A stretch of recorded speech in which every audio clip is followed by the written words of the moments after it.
You may not always welcome the feedback you get or its timing, but I truly cannot think of an instance when you don't benefit from getting it and eventually embracing it. Hello, hello, hello, and welcome to More Than Money, a podcast where we have nuanced conversations about money, business, and life, where we take the time to explore the human side of money because success with money is never just about the numbers. I'm your host, Jacquette Timmons, and I am really, really glad you are here with me today. So, whether this is your very first episode or one of many, again, welcome. And before we get into today's show, I have some news to share. If you've been following along for, recent weeks, you know that I have been talking about the pricing masterclass that I host. Well, guess what? I've created an asynchronous version of it, which is perfect for those of you who want to get help with your pricing on a schedule that works best for you. And if you are interested in learning more, then send me a DM on Instagram and I will get you all of the details and the link so that you can get started. But in the meantime, let's get into today's show. I firmly believe that we are constantly receiving feedback from various sources, from life itself, from our finances, from our business endeavors, from our relationships. Sometimes we recognize that feedback right away. At other times, it takes a while before we fully understand it and quote unquote get it. Either way, the question is, are you on the lookout for feedback? Being able to answer yes to this, though, means that you are paying attention. And it also means that you are open and willing to make improvements, adjust course, and to deepen your understanding regarding the choices that you've made and the experiences that you've had. That's one question. Here's another. What do you do with that feedback once you recognize it? Your answer to this likely depends first on how you react to it. On the surface, feedback is nothing more than information about or a response to a choice or an experience. But because I know you've gotten your fair share of feedback based on your choices, your actions, and your experiences, I also know that you know, even if you've not articulated it this way, I also know that you know that feedback is really, really much deeper than just information or response. You know that feedback can evoke a whole range of emotional responses. And this is what I want to talk about in today's episode. Because how you receive feedback is largely dependent on whether it is something that boosted your confidence and validated your choices and your actions, whether it caused you to think creatively about a challenge or a problem, whether it was a complete shock and likely unexpected, which, can happen whether or not you view that feedback as positive or negative. It's dependent on whether it caused you to become defensive because, it highlighted a mistake. And so you want to push it away. Or, you have this notion that if you were given a chance for a do over, you would choose and act entirely differently. It's dependent on whether or not you feel embarrassed, especially if it highlights a failure that is now public instead of something that you can contain and keep private. It's dependent on whether it highlighted your fears, particularly if the stakes are high, or if it prompted a deep sense of gratitude because of what you gained. I started with the emotional side of feedback because knowing what to do with the feedback you get really begins with identifying what emotion or combinations of emotions is it triggering? What is that feedback triggering for you?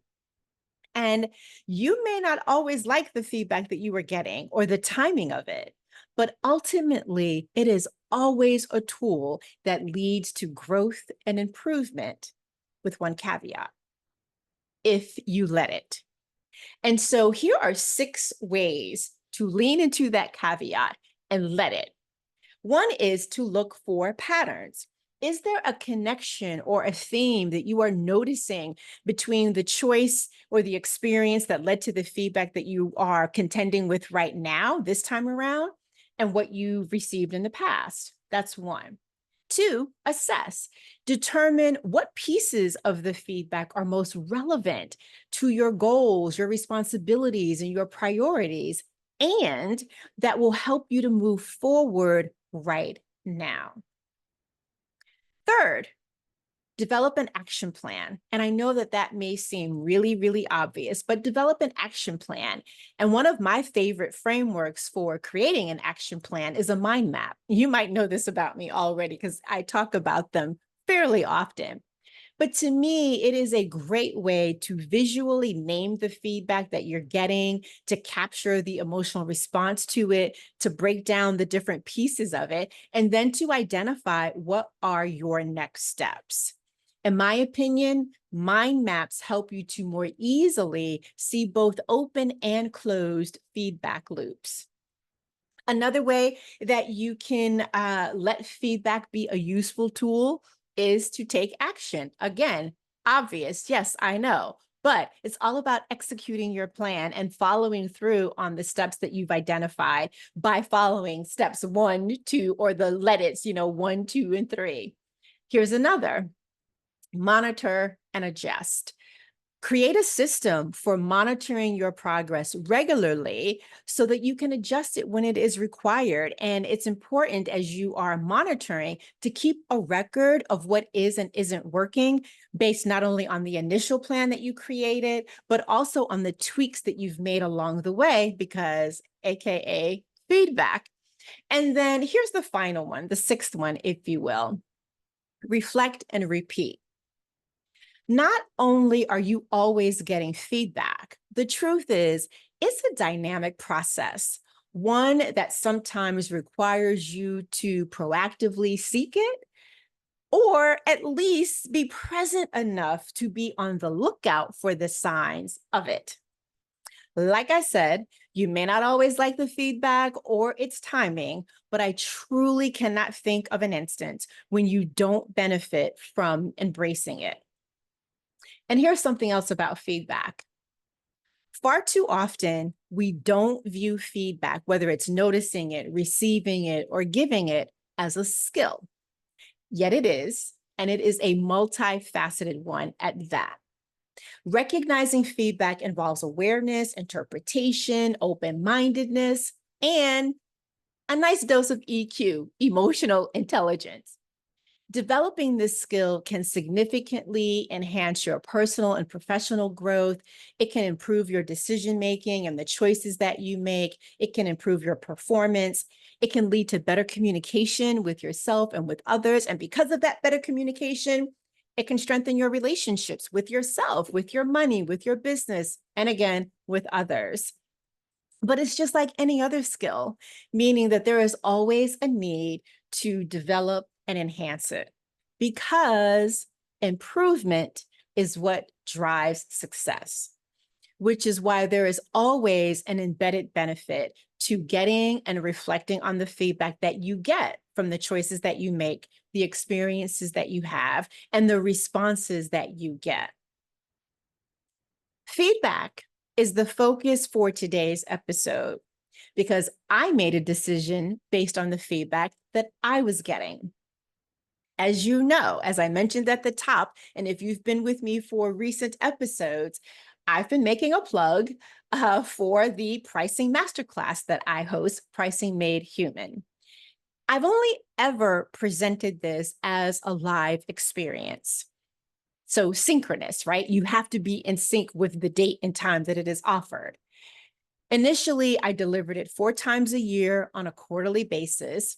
And in more recent years, I switched to a biannual time frame, June and December. There's a saying, quote unquote, 3 reflects a pattern. It's often used because 3 instances of an event or an observation are usually sufficient to suggest a recurring theme or trend. Well, I encountered the concept of three in the marketing of June's pricing masterclass. After hearing from three people that they were highly interested in the experience, but unable to join the live event due to scheduling conflicts, I took that as feedback. And I took that as feedback that perhaps I should experiment. And so I did, or I have. And I've decided to switch things up a bit. So I am now offering an alternative option, which again, I teased at the top of the show. And it is an asynchronous, is what I'm trying to say. It is an asynchronous version of the masterclass, meaning you get to do it on your own schedule. It doesn't have to coincide with the date and time of the live experience. And because you don't get that live experience in that way, what you do get is a 30-minute one-on-one session with me to answer any of your questions and to get direct feedback after you've gone through the masterclass. And so this is perfect for those of you who want to get help with your pricing on a schedule that works best for you. And you don't want to wait until it is offered live in June or December. So if you're interested, send me a DM on Instagram, Jacquette M as in Mary Timmons, and I'll get you the details and the link. But for now, folks, that is it for today. Thank you, as always, for joining us and listening, and maybe even watching if you are on YouTube.